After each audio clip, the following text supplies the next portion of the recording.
Hello, and welcome to today's Dorset Council Local Plan webinar on the distribution of development. Our speakers today are Hilary Jordan, Service Manager for Spatial Planning, and Steve Boyd, Senior Planning Policy Officer. I'm Councillor David Walsh, Portfolio Holder for Planning at Dorset Council, and Ward Councillor for Gillingham, well, one of three actually. Before we get started, I'd just like to remind you of a few housekeeping points that will help you get the most out of this session.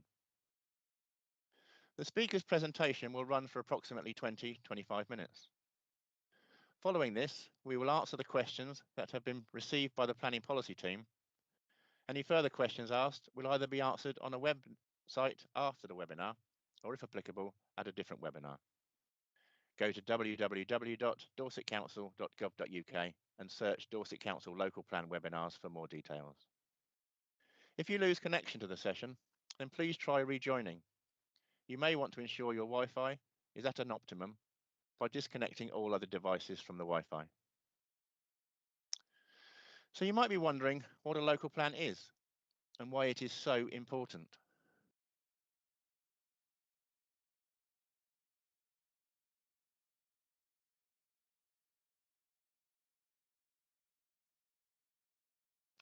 This local plan sets out the future of Dorset until 2038. That's a 17-year timescale. It outlines the strategy for the growth Dorset needs, so housing, jobs, shops, community services such as schools are in the right places and are of the right character. It also helps to protect our unique environment and acts to help alleviate our impacts on the climate. To help plan for you, your children's and your grandchildren's future, we need you to get involved. So please go to www.dorsetcouncil.gov.uk Dorset Council Local Plan for more details on how you can help, because you can. This particular webinar sets out how the planning team have devised the proposals for the distribution of development over Dorset Council. They discuss the different areas of Dorset and the possibility of releasing land from the Greenbelt. I'll now hand over to the first speaker to help us understand more about these proposals.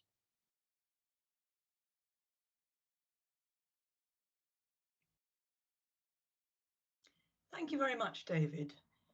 I'm going to start by talking more about the background to the local plan and how we've made decisions about where development should go. And I'm then going to hand over to Steve, who's going to take you through the settlement hierarchy in more detail. So to start with, in April 2019, we became a new council, a single Dorset Council unitary authority. And as part of that, we committed early on to preparing a new Dorset-wide local plan to replace the separate plans for each district that we're still using at the moment. Doing a plan for the whole area gives us the opportunity to take a more strategic perspective than the previous local plans, covering that wider area, and also ensures greater consistency in planning across Dorset. So looking at the background to the local plan, it doesn't start from a blank canvas, but builds on the work previously undertaken by the former district councils on their local plan reviews, because all of those were in the middle of taking place when we became a unitary authority. The Purbeck local plan review was already at an advanced stage and is due to move forward to adoption in 2021, but the other local plan reviews weren't continued. The decision was made to stop work on those and to concentrate on the Dorset plan. But the work undertaken on all those reviews, including the consultation responses we had, have been used to inform the work on the new plan. In preparing the plan, we need to take account of national policy. This includes taking account of a wide range of environmental constraints, protected landscapes such as the areas of outstanding natural beauty, the heritage coasts of Purbeck and West Dorset, areas at risk of flooding from the sea, rivers and groundwater, the historic built environment, including listed buildings and conservation areas, and important wildlife habitats and species, at the national, international and local levels. We also have the constraint of the green belt, which in Dorset surrounds the Bournemouth, Christchurch and Poole conurbation. And within all these constraints, we need to plan to meet the housing target set by central government, which for Dorset means providing over 30,000 new homes over the next 17 years. An overarching aim of national policy is to ensure that plans contribute towards sustainable development, which runs like a thread throughout the plan, and we'll go on to more detail on that in a moment. And going back to housing numbers, we also need to ask our neighbouring councils whether they are able to meet their own housing needs, and if not, we may need to pick up any unmet housing need from them as well. So looking at the objectives and vision for the local plan, we're aiming to ensure that the plan contributes to achieving sustainable development, as I mentioned previously, and a definition of this is development that meets the needs of the present without compromising the ability of future generations to meet their own needs. And this means looking at economic, social and environmental objectives together. The economic objective of making suitable land and infrastructure available to support economic growth. The social objective of supporting communities by delivering homes and facilities to meet people's needs. And the environmental objective to protect and enhance the natural and built environment and respond to climate change. And the local plan also includes a clear vision to make Dorset a great place to live, work and visit. This vision is underpinned by a series of strategic priorities that we're trying to achieve in the local plan.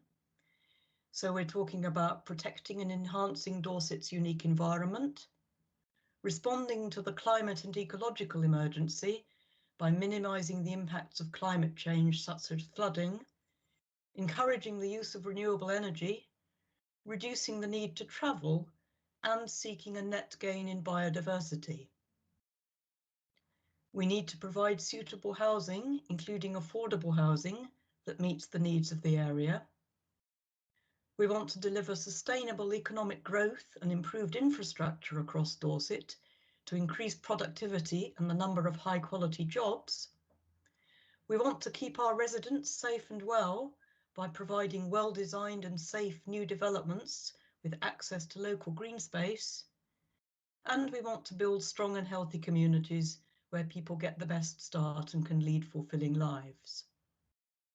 To realise this vision and achieve the strategic priorities, the local plan includes a strategy to deliver new homes and new jobs in the most sustainable locations.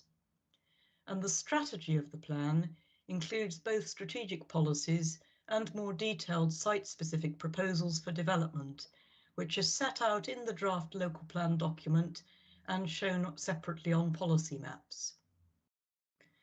This presentation is providing an overview of that development strategy, and there'll be more detail on the proposals for each specific location in future webinars.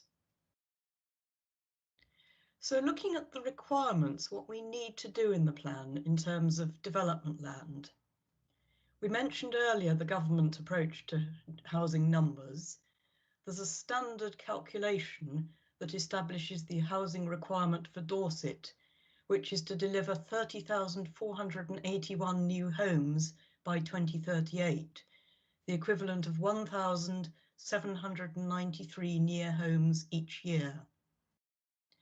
And to support the new jobs, there's also a need for 131 hectares of employment land over the period. These requirements may change as new data is released, or as a result of the government's review of the method for working out numbers of new homes. So the numbers could go up and down or down before the plan's finalised. Housing and employment land are the most important drivers for growth, but community facilities, such as those for health, education and culture, infrastructure including transport, and utilities such as water and energy are also required to deliver sustainable development.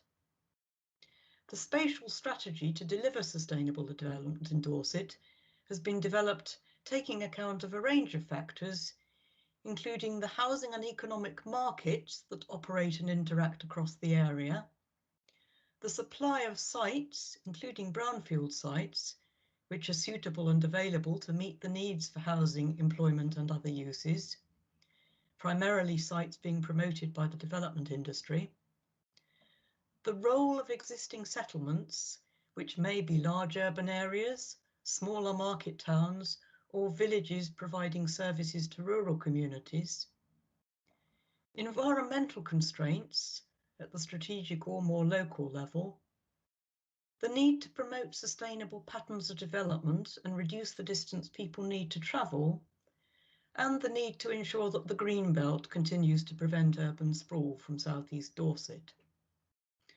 The council will be making as much use as possible of suitable brownfield sites to accommodate development, but given the level of growth required, development on greenfield sites is still going to be needed. And these factors have all been taken into account to shape the development strategy and identify the most appropriate locations for development across the area.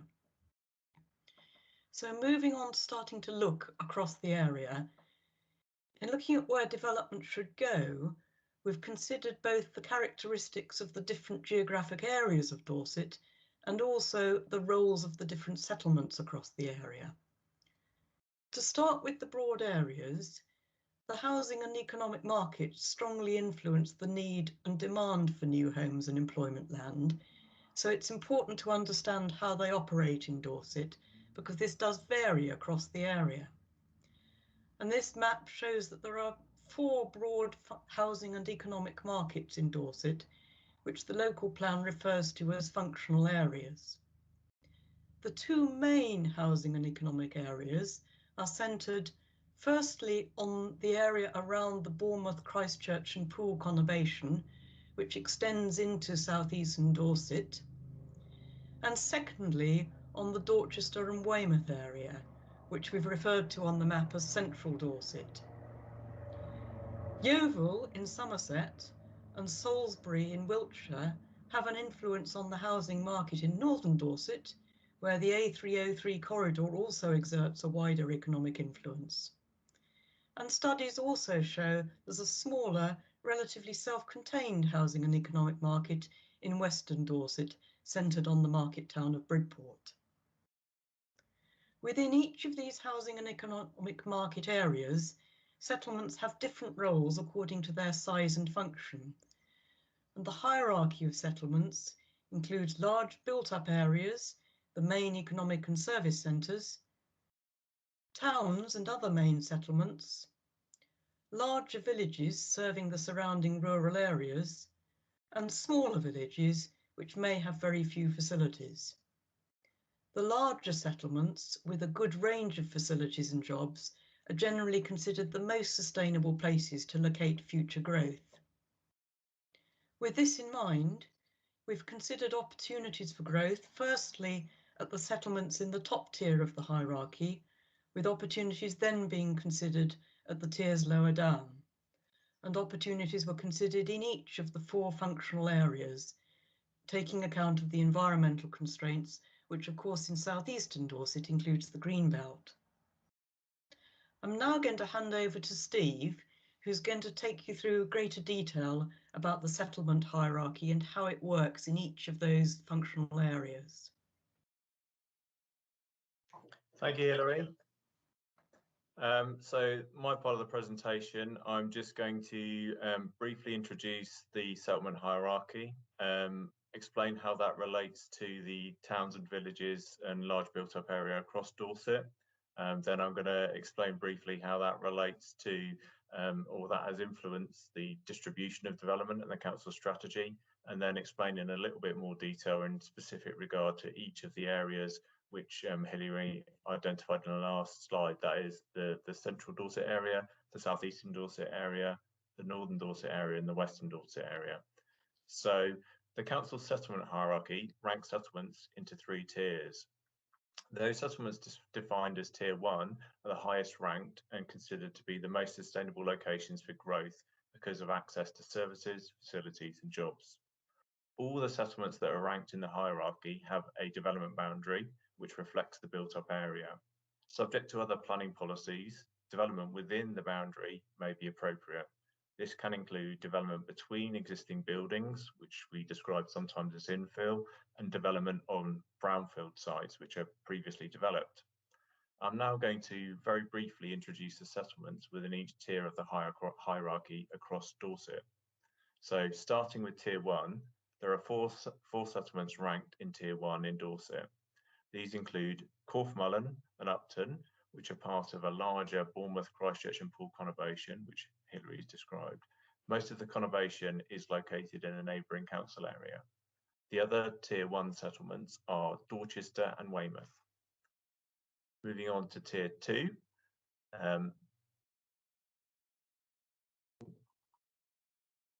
Tier 2, there are 18 settlements ranked in Tier 2 in Dorset. The council considers that these settlements are also sustainable locations for growth. In the Western Dorset area, they include Bedminster, Bridport and Lyme Regis. And in the Central Dorset area, they include Chickerell and Portland. In the Northern Dorset area, they include Gillingham, Sherborne, Shaftesbury, Stonminster Newton and Stalbridge.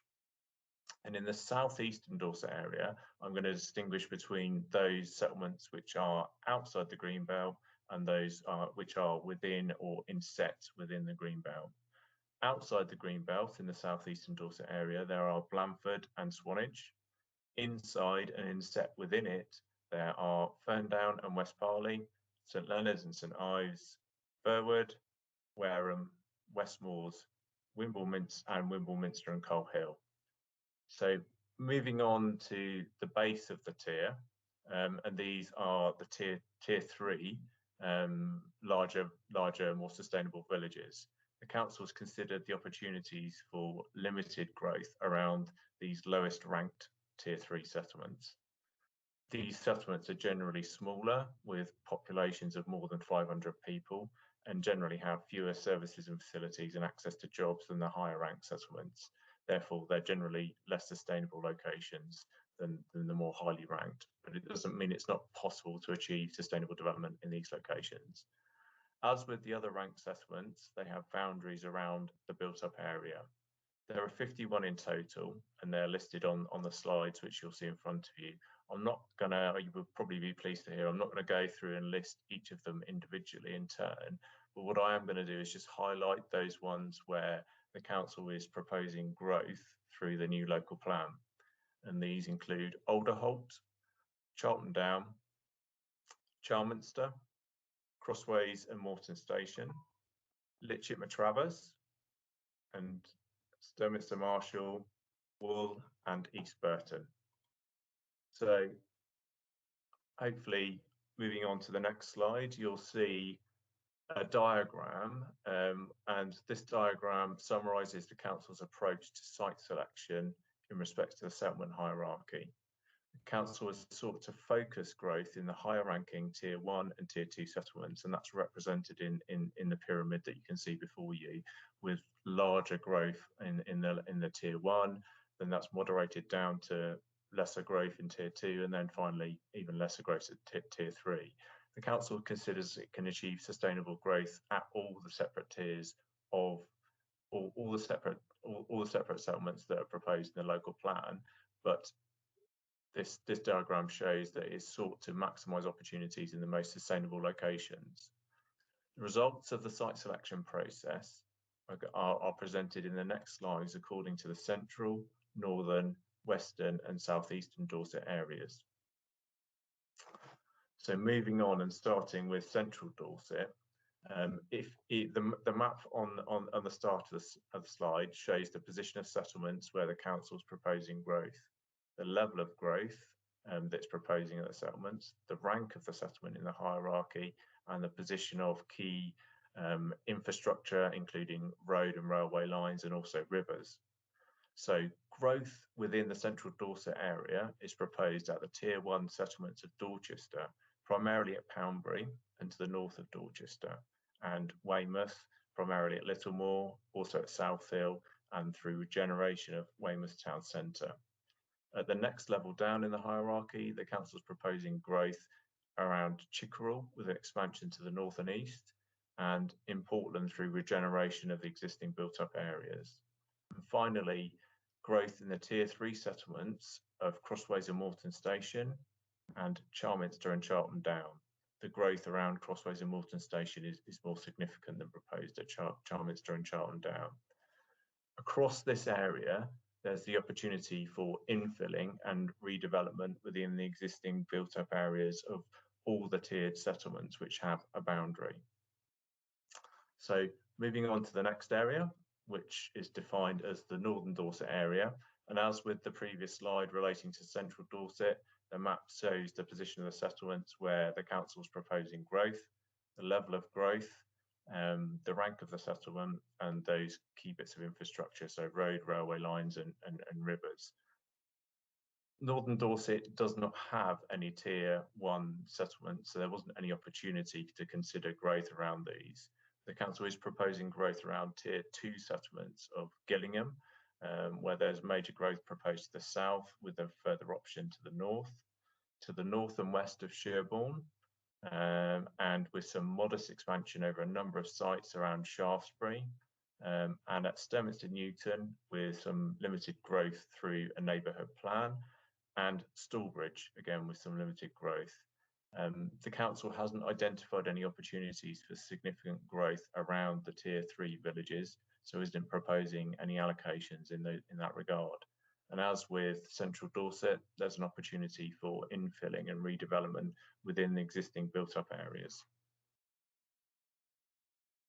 So the next slide relates to Western Dorset. And as with the previous two that you've already seen, it's a map of the area showing the position of the settlements where the council is proposing growth, the level of growth, their rank, and the position of key roads, railway lines, and rivers. As with Northern Dorset area, there's not the opportunity to consider growth around the most highly ranked settlements, the large built-up area, because there aren't any in Western Dorset.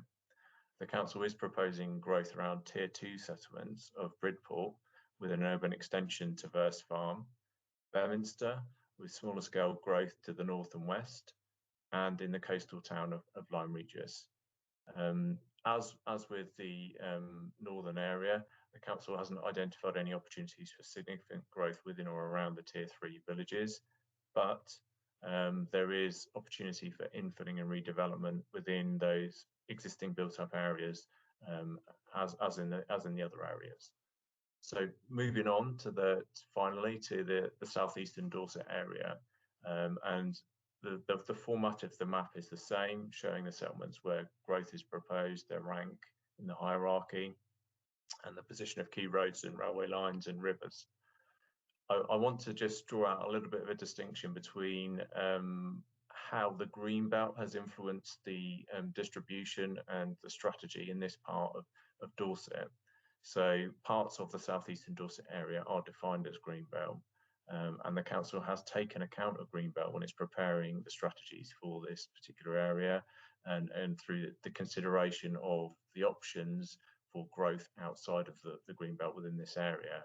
And where it is proposing release of the green belt to meet a development need, it's satisfied that there are what's known as exceptional circumstances which justify the changes to greenbelt boundaries. As this area is particularly complicated and complex, or the strategy for this particular area, you might want to consider viewing a later webinar which specifically relates to southeastern Dorset, where this matter will be discussed in a bit more detail. But as an overview, growth is prepared at the Tier 1 settlements of Corfmullen and Upton, where greenbelt will need to be released, and the council is satisfied that there are exceptional circumstances. At the Tier 2 settlements, it's considered the opportunity and is proposing growth outside of the greenbelt at Blandford and also Swanage. The growth at Blandford is more significant than Swanage, where there's a limitation because of the impact of the AONB, which washes over the town.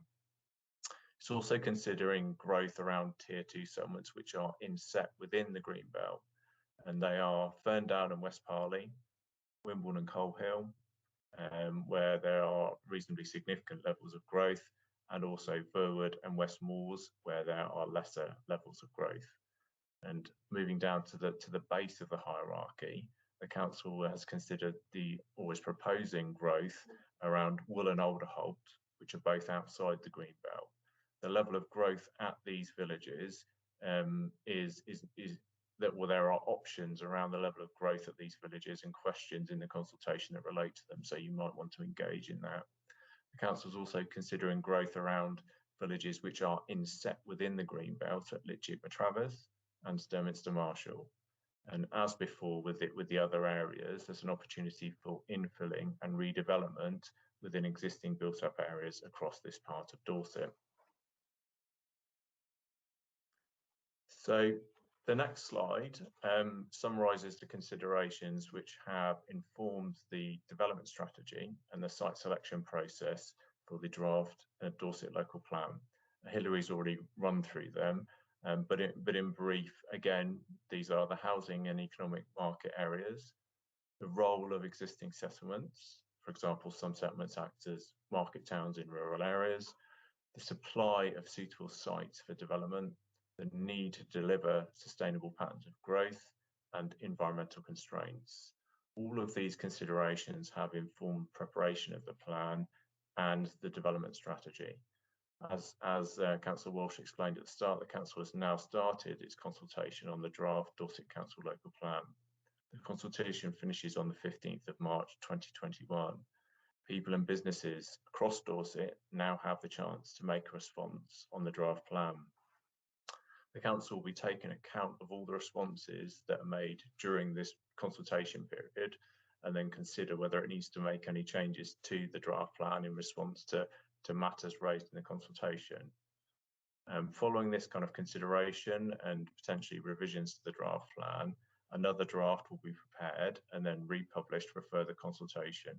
After this consultation has taken place, the Council will submit the plan for examination, and the inspector, who is charged with examining the plan, will then take account of the representations made during the consultations and consider the issues they raised.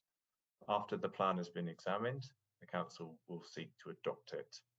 So that's it from me, and I think we're about to move on to answer some questions that the Council has received on development strategy. So I'll invite everybody back into the conversation and we can go from there.